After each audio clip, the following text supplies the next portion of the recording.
क्या आपकी चक्की भी सॉफ्ट नहीं बनती है, टूट जाती है या टाइट हो जाती है? मैं आपको बहुत सारे टिप्स बताऊंगी जिससे कि आपकी चक्की बिल्कुल सॉफ्ट बनेगी और एकदम मार्केट जैसी बनेगी। आपके घर में आप जब इतनी अच्छी चक्की बना सकते हैं तो मार्केट से क्यों लाना है।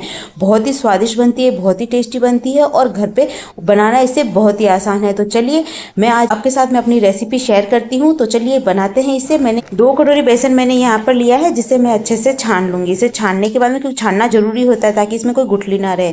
फिर हम डाल देंगे इसमें 3 से 4 टेबल स्पून घी का डालने के बाद में इसमें फिर हम थोड़ा सा दूध भी ऐड कर देंगे। दूध आपने आधा कप लिया है, आधा कप दूध हमें पूरा नहीं डालना, हमें केवल थोड़ा सा ही दूध डालना है उसमें से, ताकि इसे ये जब हम इसे अच्छे से मिक्स कर सकें।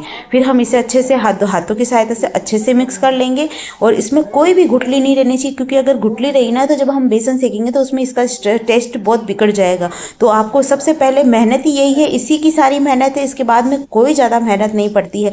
इसे आप अच्छे से इस तरह से हाथों के बीच में लीजिए और इस तरह से मसलिए। तो ये पूरा जो भी इसमें गुठलियाँ बन रही, क्योंकि जब दूध डालते हैं ना तो वो थोड़ा सा गुठली जैसा बनने लग जाता है, आटे जैसा होने लग जाता है। तो आप इसे जब हाथों के बीच में ले लेके इस तरह से करेंगे तब हो जाएगा। फिर उसके बाद में आप इसे इकट्ठा करके 10 मिनट के लिए रेस्ट पे रख दीजिए। 10 मिनट रेस्ट पर जब रखेंगे ना तो इसका फ़ायदा यह है कि जो बेसन है वो फूलकर मोटा हो जाएगा, उसका टेस्ट बहुत ही अच्छा आएगा और दानेदार हो जाएगा हमारा बेसन। फिर उसके बाद में इसे 10 मिनट बाद में हम इसे छान लेंगे छलनी में डालकर। इस तरह से हमें हाथों की सहायता से छानना है, क्योंकि चम्मच से नहीं छनेगा इसलिए। और आपको आटे की छलनी से नहीं छानना है, आटे से थोड़ी सी मोटे दाने वाली छलनी होती है उससे आपको छानना। और जब इस तरह की कोई गुठलियाँ बीच में आए तो उसे फेंकना नहीं है आपको, उसे अपने हाथ से दबा के उसे अच्छे से मिक्स कर लेना है और छलनी से छान लेना है। ये देखिए हमारा पाउडर, बेसन का पाउडर तैयार हो चुका है, एकदम दानेदार बना है। आप जब खुद बनाएंगे ना, जब आप देखेंगे। फिर हम कढ़ाई में घी गरम करेंगे और 2 टेबल स्पून सूजी के डाल देंगे और इसे धीमी आंच पे हमें 1 मिनट के लिए कुक करना है। आप एक बात का ध्यान रखें, धीमी आंच पे ही सूजी को सेकना है।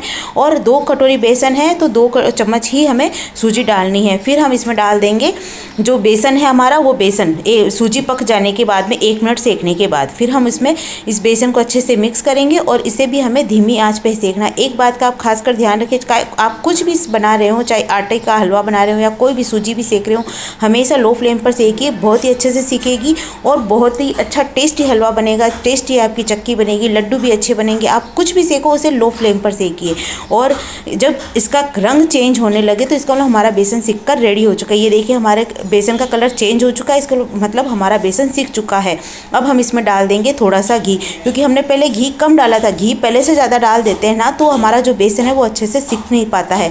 इसलिए हमेशा एक बात का आप ध्यान रखिए, घी हमें एक्स्ट्रा बाद में ही डालना होता है, पहले नहीं डालते हैं। पहले हमें जो बेसन है या आटा है उसे सेकना होता है। अब हमें ये जो हमारा सीख चुका है, देखिए इस तरह का स्ट्रक्चर आ जाए तो इसका मतलब है कि हमारा जो बेसन है वो चक्की के लिए तैयार हो चुका है। अब हम करेंगे चाशनी की तैयारी। तो मैंने यहाँ 2 कटोरी बेसन है तो उस हिसाब से मैंने 2 कटोरी शक्कर ली है और इसमें आधा कप पानी ऐड कर दिया है और इसे हमें लगातार चलाते रहना है ताकि जो शक्कर है वो तले में लगे नहीं। और इसमें हम साथ में डाल देंगे इलायची पाउडर ताकि इसकी खुशबू बहुत अच्छी आए और इसे लगातार चलाते रहेंगे। और क्योंकि बेसन वाइट सा दिखता है तो चक्की हमारी फिर वाइट लगेगी, इसलिए हम थोड़ा सा इसमें फूड कलर डाल देते हैं। मैंने यहाँ पर ऑरेंज फूड कलर डाला, आप चाहें तो पीला भी डाल सकते हैं। फिर हाथों के बीच में लेके अंगूठे और अंगुली के बीच में आप देखिएगा तो एक तार बन रहा है और एक तार की चाशनी ही परफेक्ट होती है बेसन की चक्की के लिए। 2 तार की चाशनी सही नहीं रहती क्योंकि उससे हमारी बेसन की चक्की टाइट हो जाती है।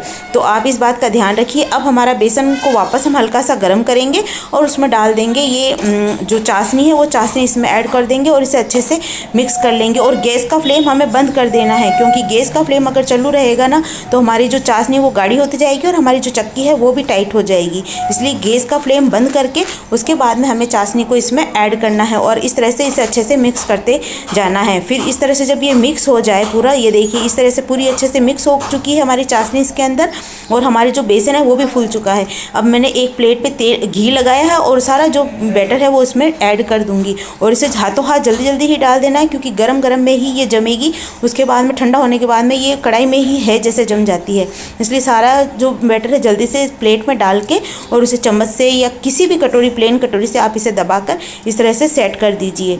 उसके बाद में जब ये सेट हो जाए फिर जो चांदी का वर्क है वो भी हम इसके ऊपर लगा देंगे ताकि हमारी चक्की बिल्कुल हलवाई जैसी दिखे। और थोड़ा सा बादाम का जो बूरा होता है वो भी मैंने इस पर लगाकर और इसे अच्छे से सेट कर दिया है। अब मैं चाकू की सहायता से हम इसे कट कर लेंगे। चाकू की सहायता से आप इसे धीरे धीरे काटिएगा, कोई जल्दबाजी नहीं करनी है, क्योंकि धीरे धीरे काटते ना तो हमारी चक्की बिखरेगी नहीं और एकदम सही बनेगी। आप सोच रहे होंगे बिखर जाएगी, बिल्कुल नहीं बिखरेगी और एकदम बिल्कुल हलवाई जैसी, होटल से जैसी आप लेके आते हैं वैसी ही बनेगी। और आप देखिएगा, आप इसका जब खाएंगे ना इसको तो आपको मार्केट की चक्की के मुकाबले आपकी घर की बनी चक्की ज़्यादा स्वादिष्ट लगेगी और एकदम बिल्कुल परफेक्ट बनी है, इसमें कोई कमी नहीं है।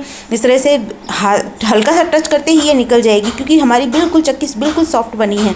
ये कुछ खास बात है बेसन की चक्की की। अगर बेसन में मोइन लगाना बहुत ही ज़रूरी होता है। दूसरी बात, आप बेसन को धीमी आँच पर ही सेकिए, तेज़ आँच पर नहीं सेकना। और जब बेसन में से भीनी भीनी खुशबू आने लगे और उसका कलर चेंज हो जाए, इसका मतलब हमारा बेसन सीख चुका है।